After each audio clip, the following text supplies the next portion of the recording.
جاؤ قریب آ جاؤ، سامنے کی صفوں میں آ جاؤ۔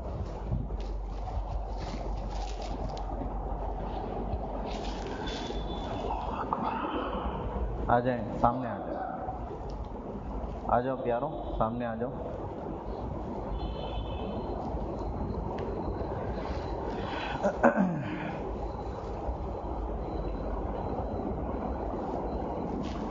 بیان کے بعد موقع ملے گا سنتوں کا، جب سنتیں پڑھ لینا، جلدی آ جاؤ بھائی۔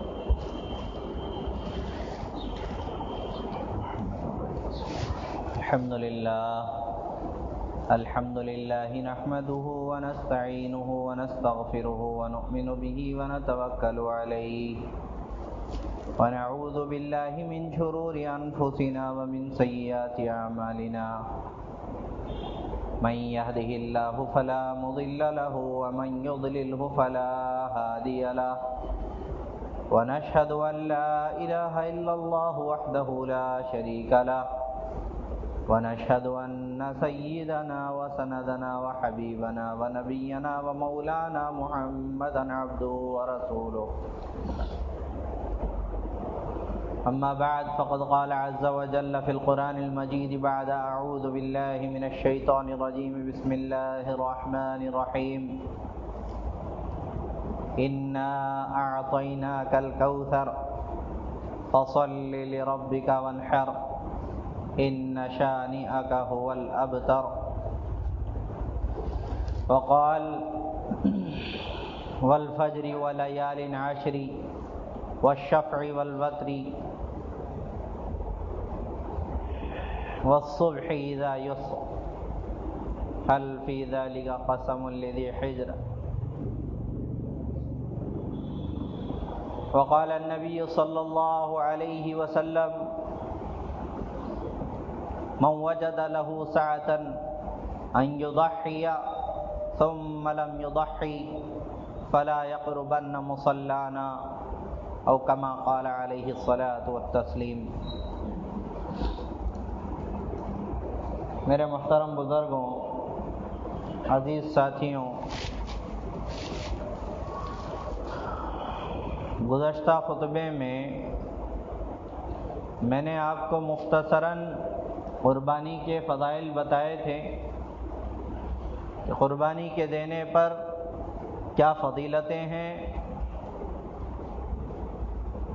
اس کی اللہ کے یہاں کیا اہمیت ہے، اس کو کس ادا کے نتیجے میں ساری امت پہ واجب کیا گیا، ساری باتیں مختصراً آ چکی ہیں۔ اشارہ کرتے ہوئے آگے بڑھنا چاہوں گا۔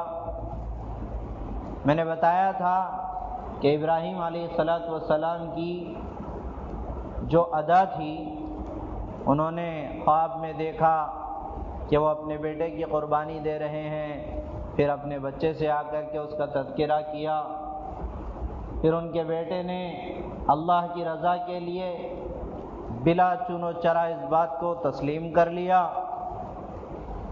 اور پھر ابراہیم علیہ السلام نے اپنی اولاد کی گردن پر اللہ کے حکم کے تابع ہو کے چھری چلا دی، اور اللہ کو یہ ادا اتنی پسند آئی کہ اللہ نے ان کی جگہ پر ایک دمبا رکھ دیا۔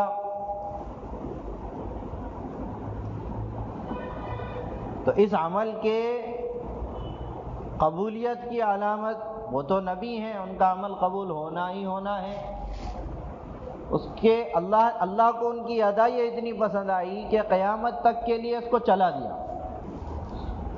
ویسے تو قربانی آدم علیہ السلام سے ہی چلتی آ رہی ہے، لیکن ہم کو کیا حکم دیا، ہمارے لیے کیا بیان کیا؟ قربانی کے جہاں تذکرے آتے ہیں تو الفاظ ملتے ہیں سنت ابیکم ابراہیم، یہ تمہارے والد ابراہیم علیہ السلام کی سنت ہے۔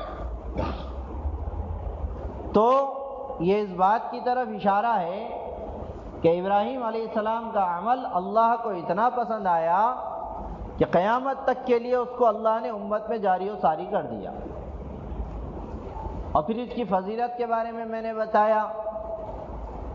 صحابہ نے پوچھا یا رسول اللہ صلی اللہ علیہ وسلم، ہم اگر قربانی دیں گے تو ہم کو کیا اجر ملے گا؟ اللہ کے نبی صلی اللہ علیہ وسلم نے اس کی فضیلت میں بتایا کہ قربانی کے جانور کے جتنے بال ہیں ہر بال کے بدلے میں ایک نیکی لکھی جائے گی۔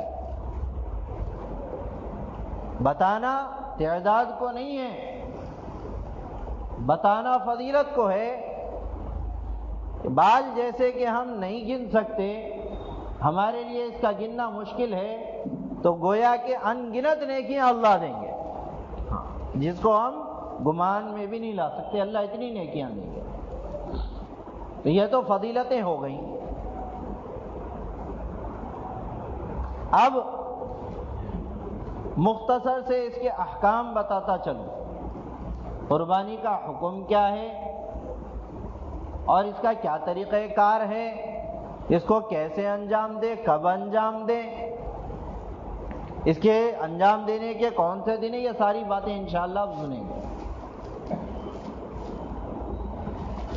سب سے پہلے تو ہمارے ذہن میں جو ایک خیال اور خاکہ ہے، عام لوگوں میں یہ بات چل رہی ہے کہ قربانی کرنا سنت ہے، حالانکہ یہ خیال غلط ہے۔ قربانی سنت نہیں ہے، قربانی کرنا واجب ہے، قربانی کرنا واجب ہے۔ کیسے؟ اور واجب اور سنت کا فرق کیا ہے؟ یہ فرق ہم کو نہیں معلوم ہونے کی وجہ سے ہم نے اپنی زبانوں سے اور اپنے عمل سے اس کو صرف سنت تک محدود کر کے رکھ دیا۔ سب سے پہلے تو ہم یہ سمجھے سنت اور واجب کا فرق کیا ہے۔ سنت اسے کہتے ہیں کہ آپ نے اس عمل کو کیا، اللہ کے نبی صلی اللہ علیہ وسلم نے کیا تھا، اگر ہم اس عمل کو کریں گے تو اللہ اجر دیں گے، ثواب دیں گے، اور اگر ہم نے اس عمل کو نہیں کیا تو اللہ پکڑ نہیں کریں گے، گناہ نہیں ہوگا۔ یہ سنت ہے۔ اور واجب کا فرق کیا ہے؟ واجب کس کو کہتے ہیں؟ واجب وہ حکم ہے جو اللہ کی طرف سے آیا ہو اور اس کے نہ کرنے پر وعید ہو، پکڑ ہو، اس کے نہ کرنے پر وعید ہو، پکڑ ہو۔ سنت کے نہ کرنے پہ وعید نہیں ہے، پکڑ نہیں ہے۔ ہاں، گرے ہوئے اخلاق کا نمونہ ہے، گرے ہوئے اخلاق یہ بتاتے ہیں کہ ہم سنت پہ عمل نہیں کر رہے، یہ ہمارے اخلاق کی گراوٹ ہے، لیکن اللہ کے یہاں قابل پکڑ نہیں ہے۔ ہاں، واجب کے نہ کرنے پہ پکڑ بھی ہوگی، یہ فرق ہے دونوں کا۔ اور واجب کیسے ہے، کس بنیاد پہ ہے، کیا دلیل کی بنیاد ہے، کس دلیل کی بنیاد پہ ہم اس کو واجب کہہ رہے ہیں؟ تو قرآن کا حکم ہے۔ سب سے پہلے میں نے آپ کے سامنے ایک سورۃ پاک تلاوت کی ہے جس میں اللہ کہتے ہیں کہ انا اعطیناک الکوثر فصل لربک وانحر، اے نبی جی آپ کو ہم نے کوثر، آب کوثر عطا کیا ہے، اس کے شکرانے میں آپ کیا کیجئے؟ نماز پڑھیے، فصلی، نماز پڑھیے۔ مفسرین نے اس نماز سے عید الاضحیٰ کی نماز مراد لی۔ کون سی مراد؟ عید الاضحیٰ کے دن جو ہم نماز پڑھتے ہیں وہ نماز۔ چنانچہ عید کی نماز کا پڑھنا بھی اس سے واجب ہونا ثابت ہوتا ہے۔ اللہ نے حکم کیا، فصلی، یہ امر ہے، حکم ہے اللہ کا، اور جس بات کا اللہ حکم دے وہ واجب کے درجے میں ہوتا ہے، فرض کے درجے میں، واجب کے درجے میں۔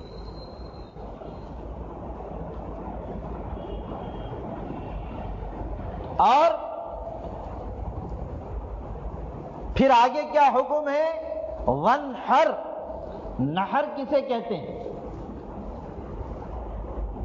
حضرت علی رضی اللہ تعالی عنہ نے نحر کی دو تفسیریں کی۔ کتنی؟ ارے لونا جی کتنی؟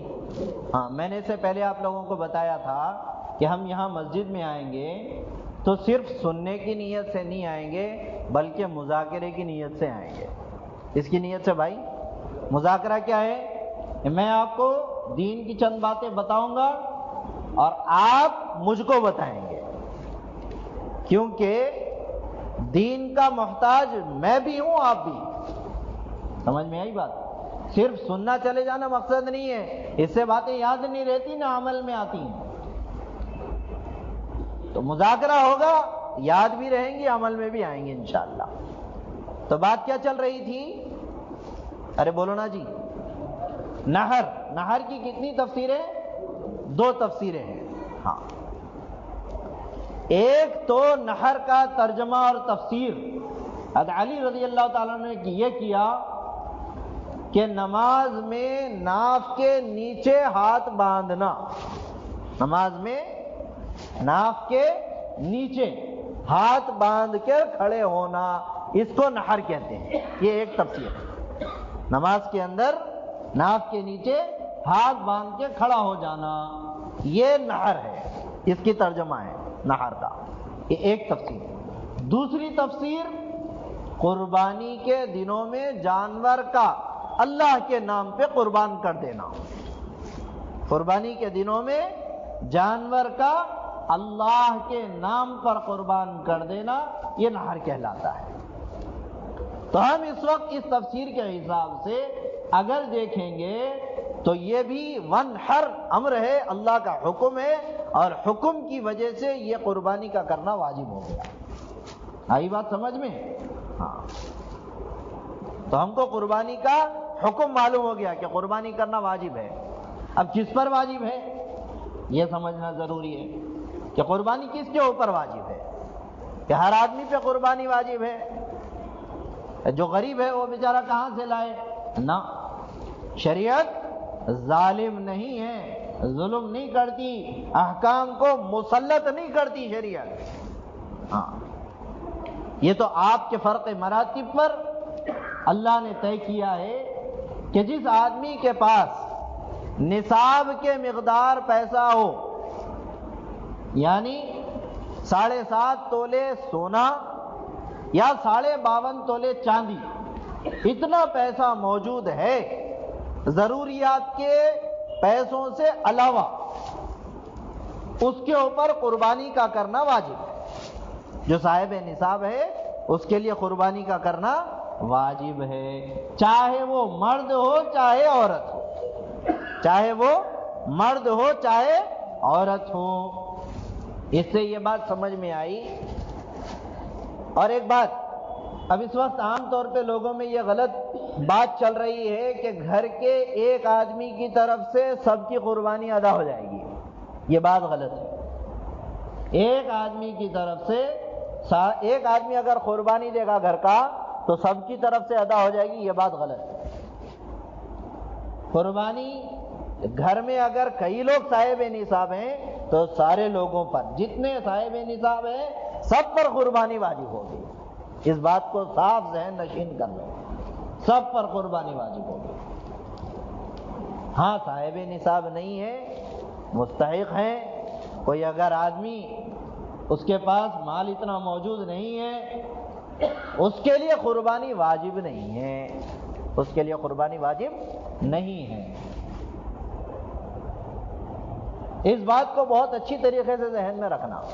آج کل لوگ افواہیں پھیلا رہے ہیں کہ نہیں بھائی قربانی تو سب ایک آدمی دے لے سب کی طرف سے ادا ہو جائے گا، یہ بات غلط ہے۔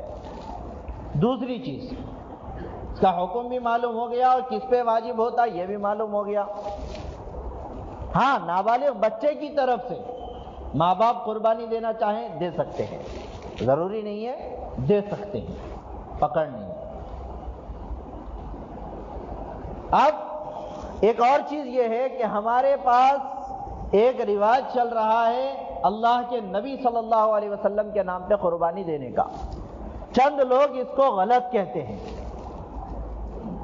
اس بات کو بھی صاف ذہن نشین کر لیں، اللہ کے نبی صلی اللہ علیہ وسلم کے ہم پر بے شمار احسانات ہیں، اتنے احسانات ہیں کہ ہم آپ علیہ الصلوۃ والسلام کے ایک احسان کا بھی بدلہ نہیں چکا سکتے۔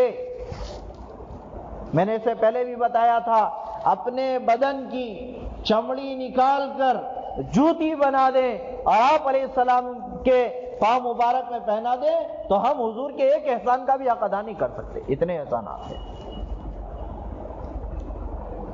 تو جس نبی کے ہم پر بے شمار احسانات ہوں، کیا ہم ان کی طرف سے قربانی نہیں کر سکتے؟ کتنی کم عقلی کی بات ہے اس بات کا رد کرنا۔ بلکہ یہ چیز تو صحابہ سے بھی ثابت ہے۔ دیکھو، جو امت کے غریب لوگ ہیں، غرباء ہیں، جو قربانی نہیں دے سکتے، ان کے لیے بھی خوشخبری ہے۔ کیوں؟ کیونکہ اللہ کے نبی صلی اللہ علیہ وسلم کا ایک ارشاد مبارک ہے، حدیث ملتی ہے روایتوں میں کہ حضور نے دمبا لیا، اس کو ذبح کیا اور کیا ارشاد فرمایا کہ اے اللہ، یہ جو دمبا میں نے قربان کیا ہے یہ میری ساری اس امت کی طرف سے جو قربانی نہیں دے سکتی۔ کتنی بڑی بات ہے نہیں؟ ہمارے ان غریبوں کی طرف سے جو خود قربانی کا جو ہے اختیار نہیں رکھتے، نہیں دے سکتے، ان کی طرف سے اللہ کے نبی نے قربانی دے دی ہے۔ قربان جائیں ان کے جذبوں پہ۔ کیا محبت تھی ہوگی، کیا محبت تھی ہوگی اس امت سے؟ دل میں یہ تڑپ تھی، یہ فکر تھی کہ میری امت کا کوئی بھی فرد قربانی کے اجر سے محروم نہ رہے، چنانچہ ان کی طرف سے میں قربانی کر دے رہا ہوں۔ تو حضور نے ساری امت کی طرف سے قربانی کی ہے، کیا ساری امت حضور کی طرف سے قربانی نہیں کر سکتی؟ نہیں میرے پیاروں، قربانی کرنا چاہیے۔ خود آپ علیہ السلام کے داماد حضرت علی رضی اللہ تعالی عنہ سے یہ روایت ملتی ہے، فرمایا صحابی رسول نے دیکھا کہ حضرت علی رضی اللہ تعالی عنہ نے 2 دمبے لیے۔ کتنے؟ 2 دمبے، 2 بکرے۔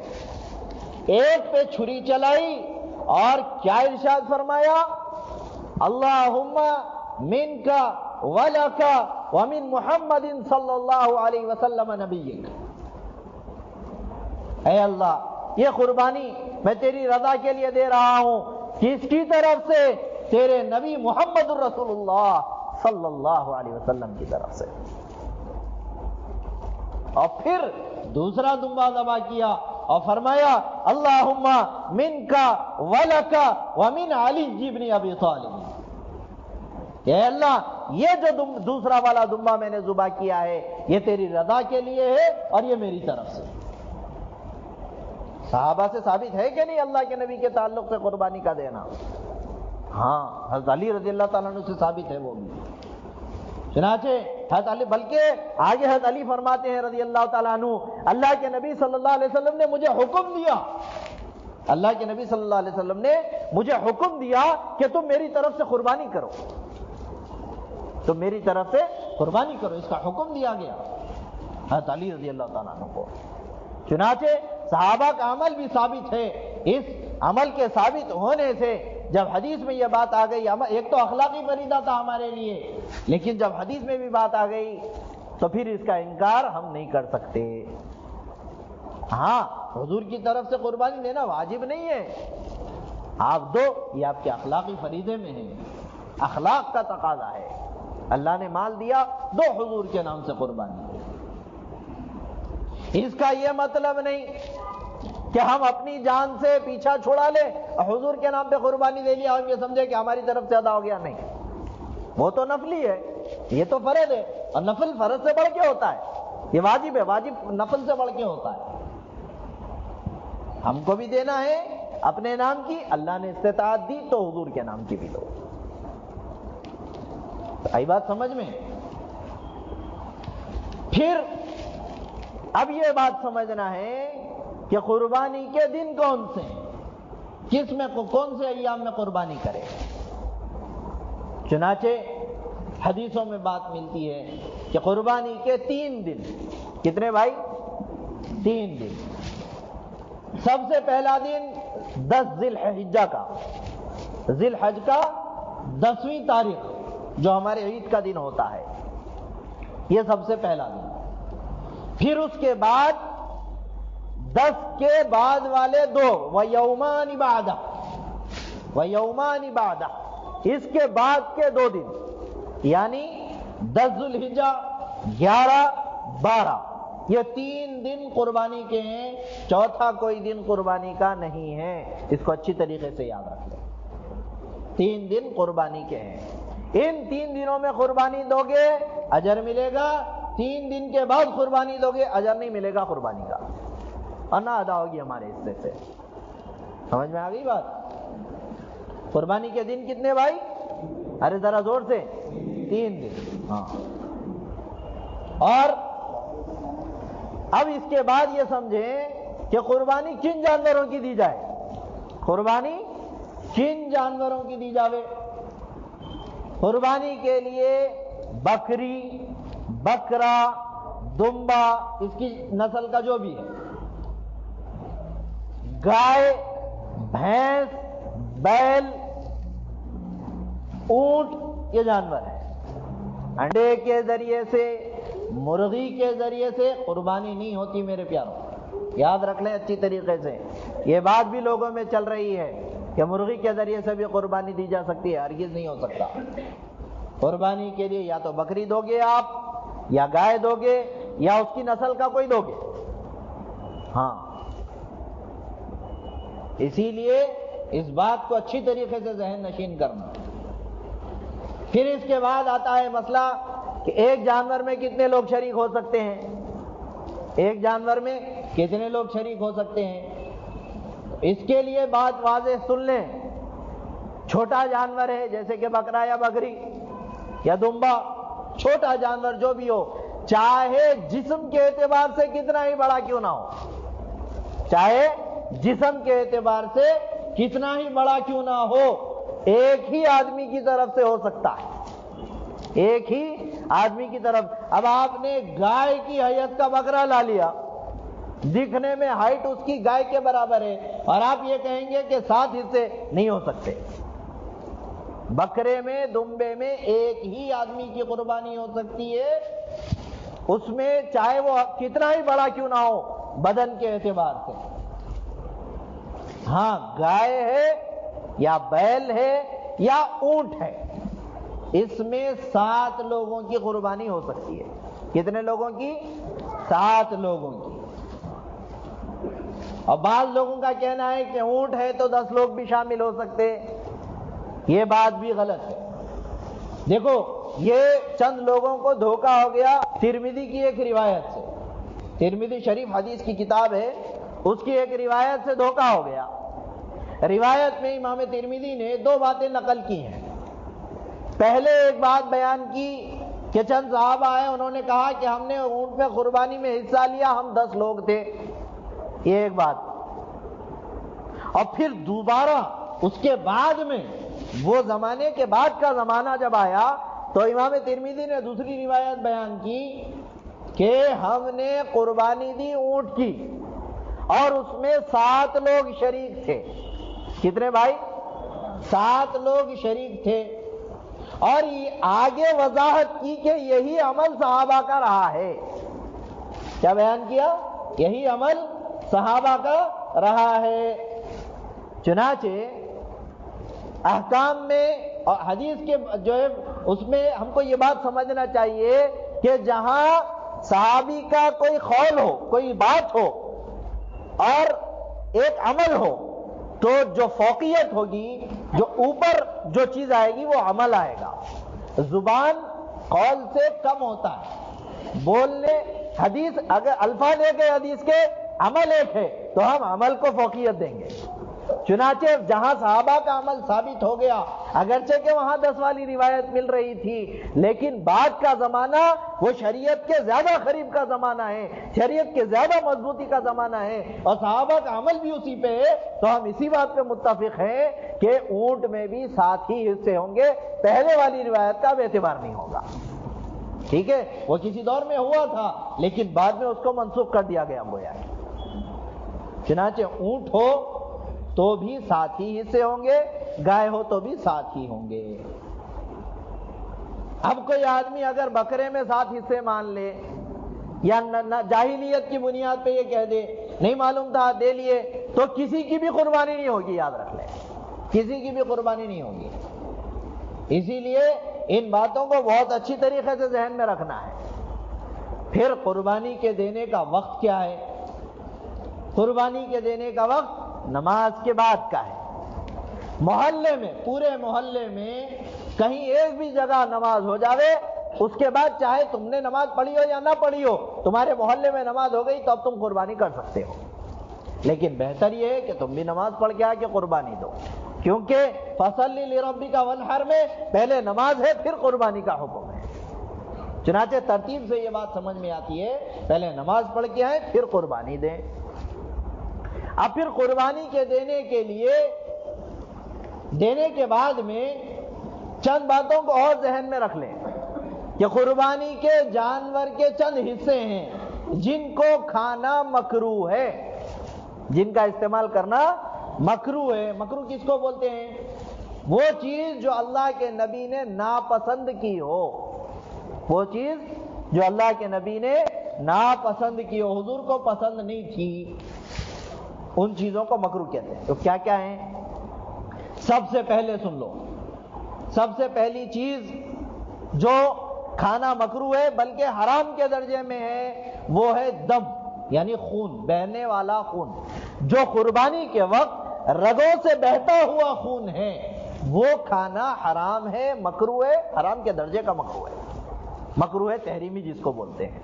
کراہت کے دو درجے، ایک تحریمی ایک تنزیہی۔ تحریمی کس کو بولتے ہیں؟ جو حرام کے قریب قریب ہو، اور تنزیہی وہ ہے کہ حرام نہیں ہے لیکن ناپسندیدہ ہے۔ تو یہ جو خون ہے بہنے والا، رگوں سے جو بہ رہا ہے خون، یہ حرام کے قریب قریب والا تحریمی ہے، بلکہ قرآن کی آیتوں سے تو سیدھا سیدھا حرام ہے خون کا۔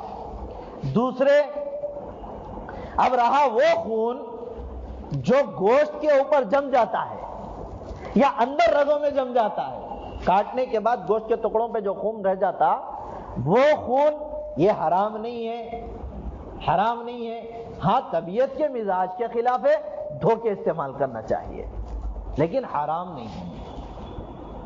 پھر اس کے بعد جو چیز مکروہ ہے، ناپسندیدہ ہے، وہ ہے مادہ جانور کی شرمگاہ۔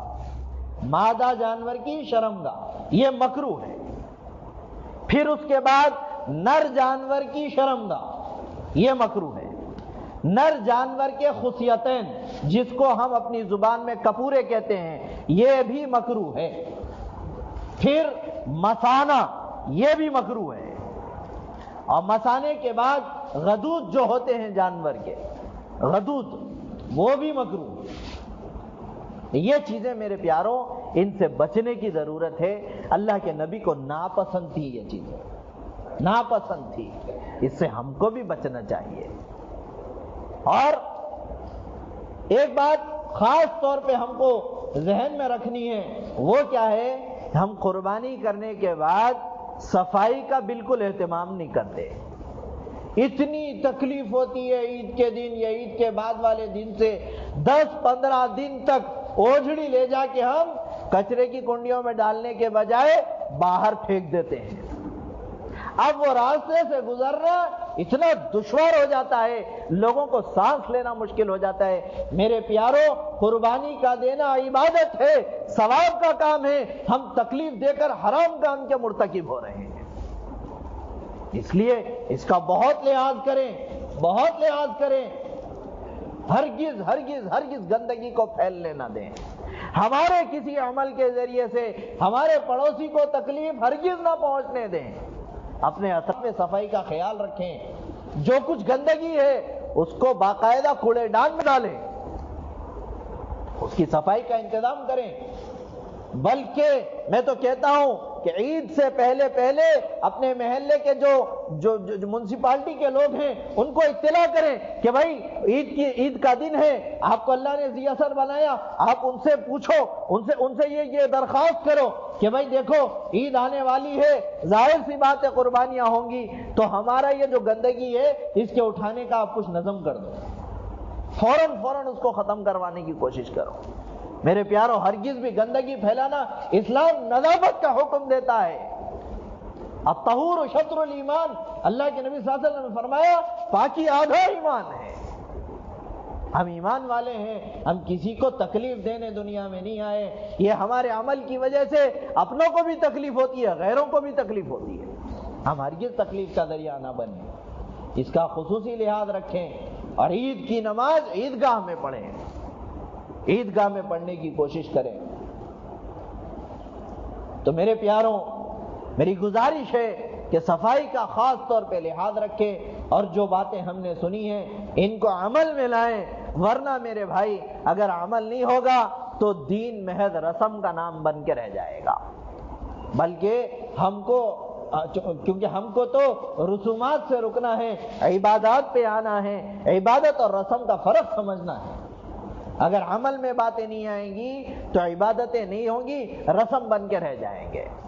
اور قربانی کا اچھے سے اچھا جانور لیں، لنگڑا لے لیا، کانا لے لیا، ایسا کانا ہے کہ بالکل اس کو دیکھنے میں تکلیف ہو رہی ہے، اس کی قربانی نہیں ہوتی، ایسا لنگڑا ہے کہ چلنے کے قابل ہی نہیں ہے، اس کی قربانی نہیں ہوتی۔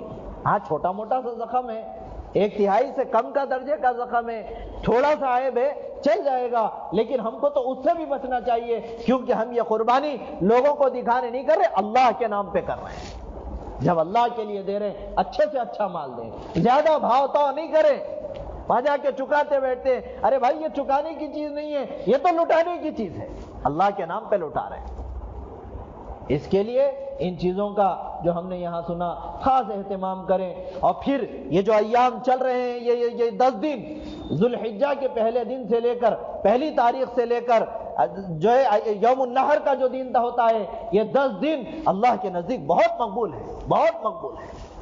عرفے کا تو روزہ کہتے ہیں، اللہ کے نبی صلی اللہ علیہ وسلم کی حدیث میں آتا ہے کہ 9 ذی الحج کا جو روزہ ہوتا ہے وہ پچھلے گناہوں کو معاف کروانے کا ذریعہ ہے۔ ہاں، پچھلی زندگی کے سارے گناہ معاف کر دیتے ہیں اللہ، اتنا بڑا دن ہے۔ اس کی اہمیت کے لیے یہی کافی ہے، اللہ نے ان کی قسم کھائی ہے، والفجر ولیال عشر، قسم ہے عید کے دن کے صبح کی اور یہ ذوالحج کے 10 راتیں جو راتیں ہیں ان کی اللہ نے قسم کھائی ہے۔ کسی دن کی، کسی بات کی جب اللہ قسم کھاتے ہیں تو ہم کو اس کی اہمیت سمجھنا چاہیے، یہ کتنا اہم ہوگا جس کی اللہ نے قسم کھائی ہے۔